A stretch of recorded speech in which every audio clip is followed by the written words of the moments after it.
You have only a few days in Miami to see and do everything. But it being one of the most popular tourist destinations in the US, the amount of activities in the city is endless and can be overwhelming if you have a limited time. Here are the top 5 things to do for a short visit in Miami. Miami's top destination for tourists is South Beach. So, of course, I am not going to start there. We're going to be adventurous and head out to the Everglades. Just 30 minutes from the Miami-Dade city limit is the thick of the Everglades National Park. Here, you can spend a morning on the water doing an airboat tour that takes you through the famous twisting mangrove tunnels of the Everglades, spotting wildlife like alligators and getting up close with Florida's natural landscape. For about $40, you can get out of the city for a while and do something unique. And if you're an intrepid foodie, then you might want to stop by one of the local diners of the Everglades and try the gator bites, or frog legs. Hear me out. They're actually pretty good, but I understand that it might not be for everyone. Obviously, the airboat expedition is a great activity if you are renting a car, which I highly recommend to get the most out of your time in Miami. Plus, it's fascinating to see the landscape radically change while driving down 8th Street from urban to tropical wetlands as you enter the Everglades. Miami is a diverse pool of culture, ethnicities, and nationalities. As a result, the food experience in Miami is a standout, must-do. When you have a limited time in a place, it's tough to really capture the full essence. Luckily, you can hit up Calle Ocho or 8th Street in Little Havana and do a food and culture walking tour. There are a couple of companies that will organize this for you and take a group of curious visitors to various local restaurants, cigar shops, mom and pop shops, and more. These tours generally last about 2 or 3 hours and are all on foot, rain or shine. Depending on what's included, they could run you about $50 or $60, but that includes everything. Some even include a mojito tasting, which is fun, of course. I'm local to Miami, and I would say that this is a cost-effective way of making the most of your time, getting to try a variety of tropical cuisine dishes and learn a bit about the history of the city. Of course, you can go to Little Havana and do the tour yourself, but doing everything a la carte might take more time and cost more. Make sure you keep an eye out for the chickens and the roosters, who are also a staple of this neighborhood.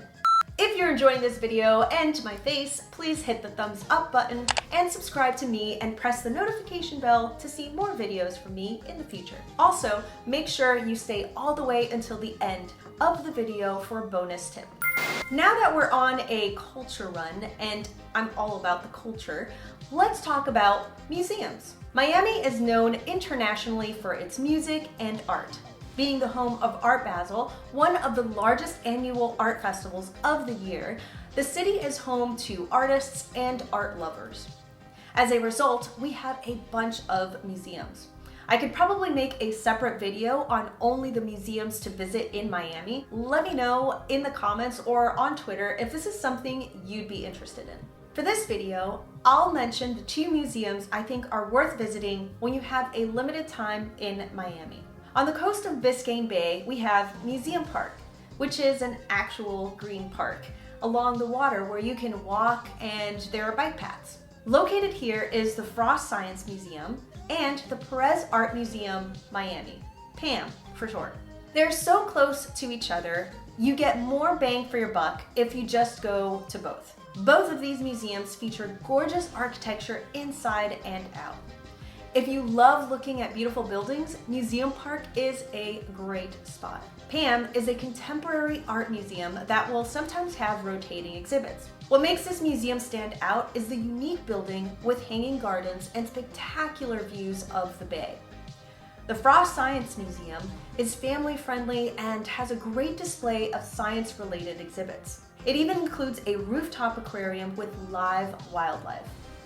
Speaking of wildlife, after a few hours of exploring both museums, you can sit on the ledge along the bay and view all sorts of sea life pass by, including bottlenose dolphins. PAMM also has a museum restaurant called Verde, which offers decent food and again, inspiring views. A visit to Museum Park could take about 5 hours or a half a day if you end up doing both museums and take time to walk around the park and eat at the museum. If you love the outdoors, the Fairchild Botanical Gardens is a must-stop. This 83-acre site is home to a wide variety of plants, lakes, animals, including a couple of gators. They constantly have activities that are great for couples, families, and solo explorers. Even if you don't partake in one of their events, the gardens provides about 3 or 4 hours of walking through different themed gardens like rainforest, desert, bamboo, and more. This spot is one of my favorites as it provides plenty of space to walk and run. You can bring a blanket and unwind for a bit on one of the many green open spaces available. They have a cafe in the heart of the gardens that serves sandwiches, smoothies, coffee, and whatever else you might need to fuel up. The interior of the cafe faces one of the unique features of the gardens, which is the butterfly enclosure. You can also enter the enclosure and encounter some beautiful butterflies flying freely. If you're lucky, you might even have one of them land on you. Just make sure to check yourself before you exit because you cannot take the butterflies home with you. We're almost at the last spot on my list. For links, extra info, and the names of everything I mentioned, look in the description of this video. Last but not least, there's the Vizcaya Museum and Gardens. This is a National Historic Landmark with about 50 acres to explore. Vizcaya was the estate of James Deering in the early 1900s. Being a conservationist, Deering was particular about preserving the natural aspects of the site during the development of his villa.